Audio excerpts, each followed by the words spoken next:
Bonjour à tous, aujourd'hui on se retrouve pour la vidéo de présentation un oracle que j'attendais avec impatience. Vous allez me dire, je dis ça à chaque fois, mais c'est vrai, je dis ça souvent. Mais je l'attendais déjà quand il était prévu au départ, avant Halloween, je crois, en mois d'octobre. Et puis il a malheureusement été décalé à ici janvier. J'étais trop déçue. C'est le Lunae Lumen, un oracle divinatoire et shadow work de Claire Duval, qui a la chaîne Claire de la Lune, je pense que tout le monde la connaît, et qui a été illustrée par Eva Pierrot. Voilà, donc je suis trop contente parce que c'est tout à fait le style de jeu que j'adore. Il est un petit peu sombre, mais en étant quand même plein de douceur et de couleurs pastel. Vous allez voir, c'est un très très joli mélange. Donc il arrive dans une jolie petite boîte aimantée, ça j'aime bien. Donc c'est aux éditions Contredire chez Très Daniel. La petite boîte est noire et regardez ici cette lune comme c'est joli. On va lire ensemble du coup ce qui est écrit au dos. Inspiré de la cartomancie traditionnelle, Lunae Lumen est bien plus qu'un simple outil divinatoire. Les cartes de cet oracle s'imprègnent des énergies de la lune et présentent des symboles puissants qui te permettront d'activer ton intuition et de voyager dans tes zones d'ombre.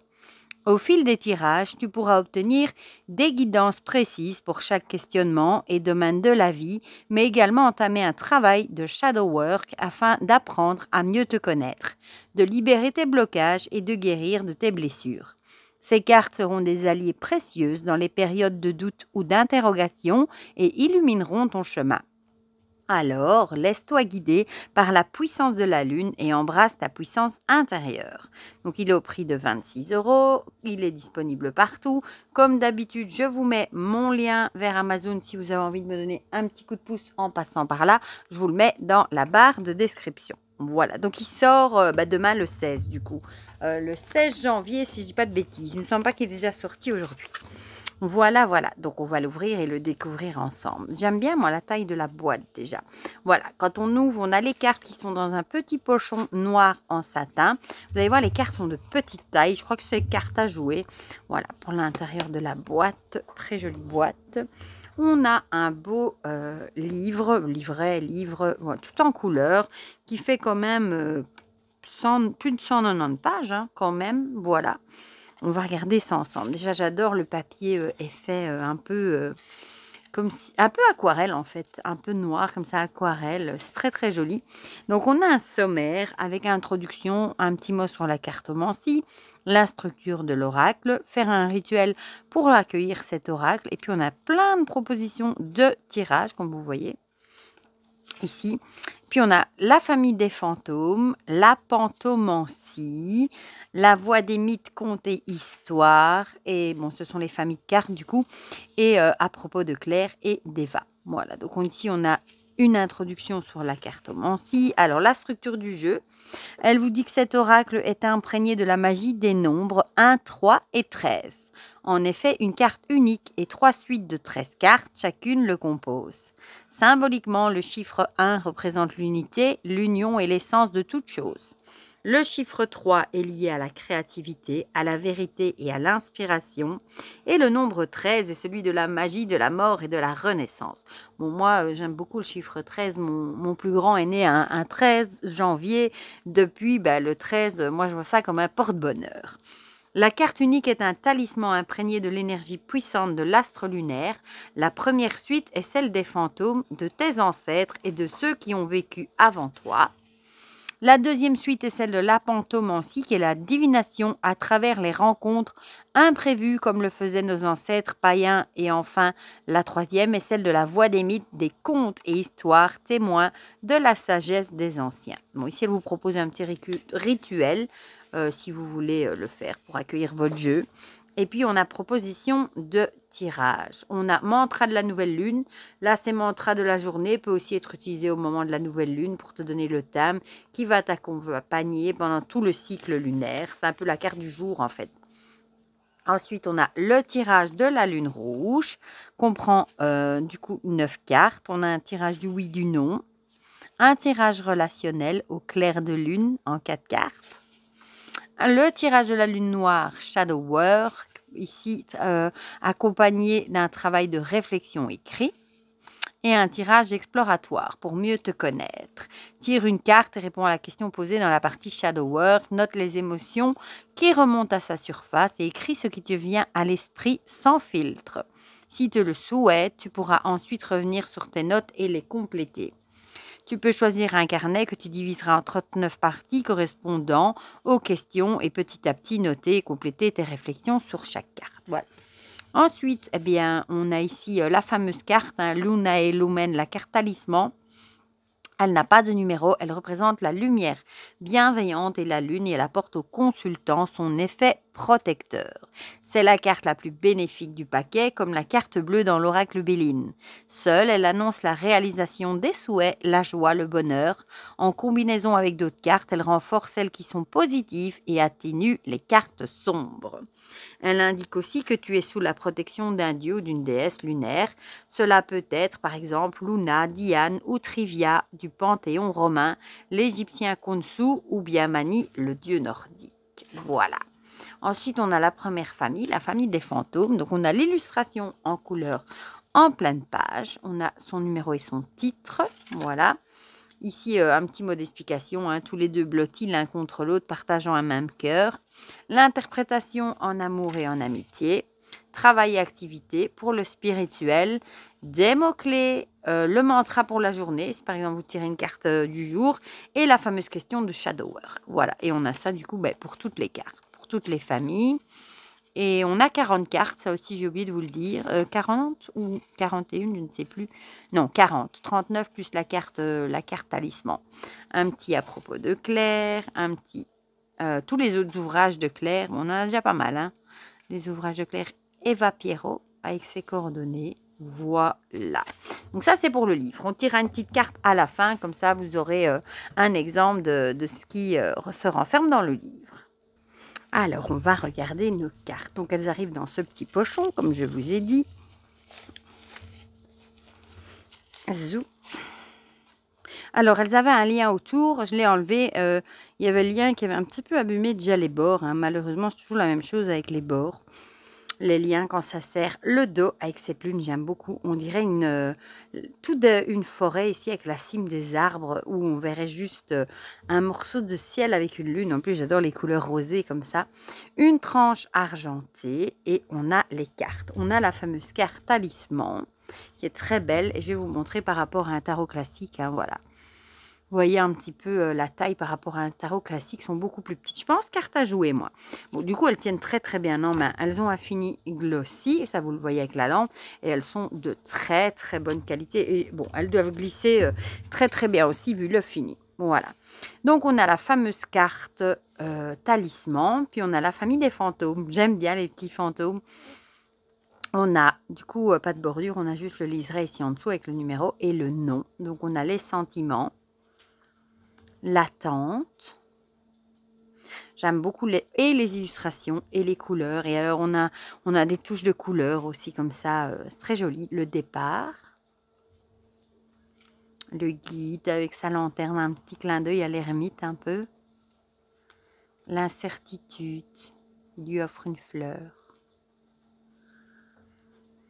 L'absence, celle-là j'adore. Elle est trop jolie avec son petit oiseau. Bon, je pense qu'on va être beaucoup à craquer pour cet oracle. La sensibilité, la peur, la rencontre,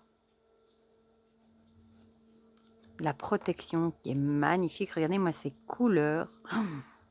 Ensuite, on a la deuxième famille. La famille qui, je ne sais plus c'était quoi d'ailleurs. Ah oui, l'apothéo, non, je ne sais plus comment ça se dit. La pantomancie, voilà. Non, pas encore, on est encore dans les fantômes. C'est vrai, la connexion jusqu'à 13. Le message. Et puis la famille, voilà. Regardez comme ils sont mignons. Oh. Et puis maintenant, on est dans l'apo. Bon, si vous savez mieux le dire, mais moi j'ai déjà oublié. La pantomancie. Bon, désolé, mais j'ai du mal à le retenir. Celle-ci, une de mes préférées, je crois, avec ce petit lapin là qui de dos, qui regarde la clairière. La direction. L'indépendance. Non, c'est vrai que celle-là, je l'aime bien aussi. avec le chat. La réussite. En fait, dans cette série de familles, enfin dans cette famille-là, il y a plusieurs animaux, donc j'adore. Ici, par exemple, la perspective, avec la chauve-souris, avec l'idée de voir la perspective autrement. J'en perds mes mots. Le danger, j'adore celle-ci avec ce serpent, avec cette rose rouge là en dessous. L'interdépendance avec la toile d'araignée. Le lâcher-prise avec cette méduse. La structure.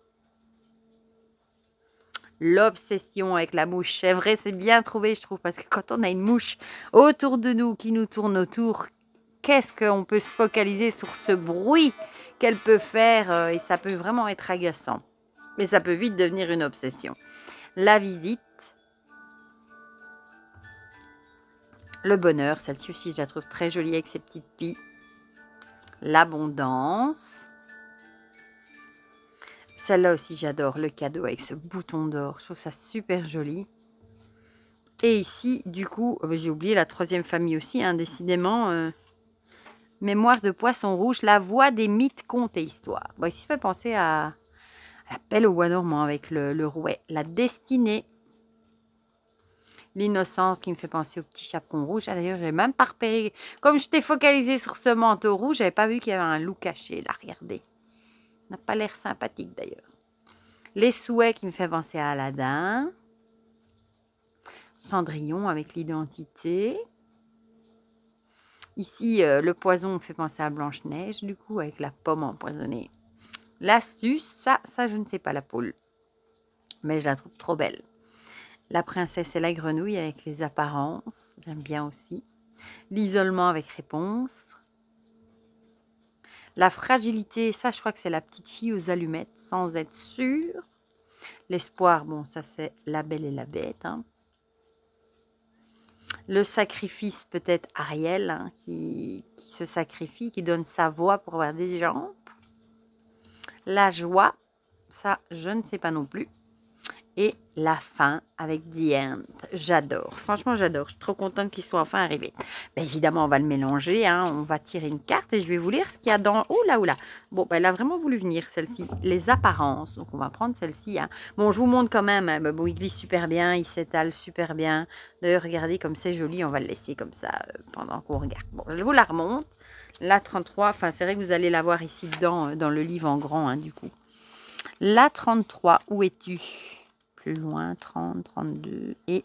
Ah, mais du coup, on est dans la famille des contes. Je me demande si elle dit de quel conte il s'agit. Donc, jolie grenouille, je t'embrasse. Oh, un charmant prince était caché sous ta verte peau.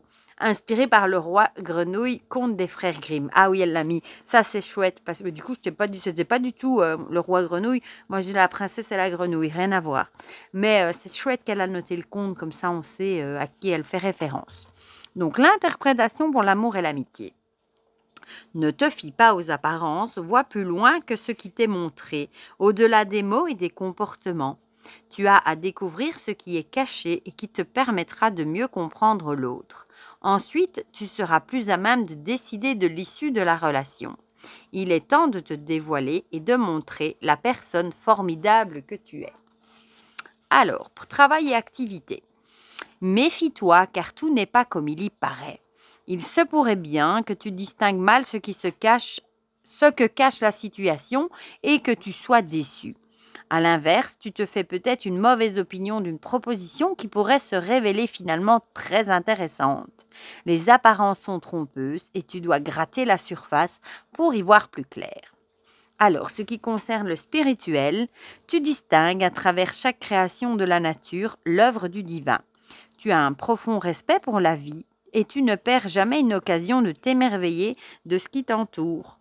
Pour toi, matière et spiritualité ne sont pas à mettre en opposition, elles sont indissociables. Tu pourrais trouver un écho à tes propres ressentis dans la philosophie des religions animistes. Mots-clés. On aura faux semblant, aller voir derrière les apparences, beauté intérieure, superficialité, caché derrière un masque, bonne surprise. Le mantra pour la journée, je vois au-delà des apparences. Et pour ce qui est du shadow work, quel masque est-ce que je porte en famille ou en société? Qui suis-je derrière le masque? Voilà, donc c'est une belle carte, hein. Bon, ça vous dirait, ça vous conseillerait de gratter, hein, de ne pas vous arrêter sur les apparences. C'est vrai que des fois, comme on dit un peu, hein, l'habit ne fait pas le moine. Parfois, on a tendance à juger sur l'apparence, alors que si on creuse un peu, ben, on peut parfois avoir de très très belles surprises. Donc, je suis tout à fait d'accord avec ça. Bon, moi, franchement, je suis fan des illustrations que je trouve magnifiques. J'adore, franchement. Le livre est très très chouette aussi. La boîte est magnifique. La qualité est top. Franchement, une très très belle surprise. Voilà. Et du coup, je suis trop contente qu'il soit enfin arrivé. Voilà, bah du coup, dites-moi dans les commentaires, hein, ce que vous en pensez. Bon, je me doute que vous l'avez vu passer, vu que Claire a fait une petite vidéo il n'y a pas longtemps, il y a quelques jours, pour le présenter. Mais dites-moi si vous l'avez précommandé ou pas, si vous l'attendez aussi avec impatience, si le message vous a parlé, si vous aimez les illustrations. Dites-moi tout ça dans les commentaires, comme ça on partage tout ça ensemble comme d'habitude. Et pour le reste, moi je vous fais plein de gros bisous et on se dit à très vite pour de prochaines vidéos. Bisous bisous.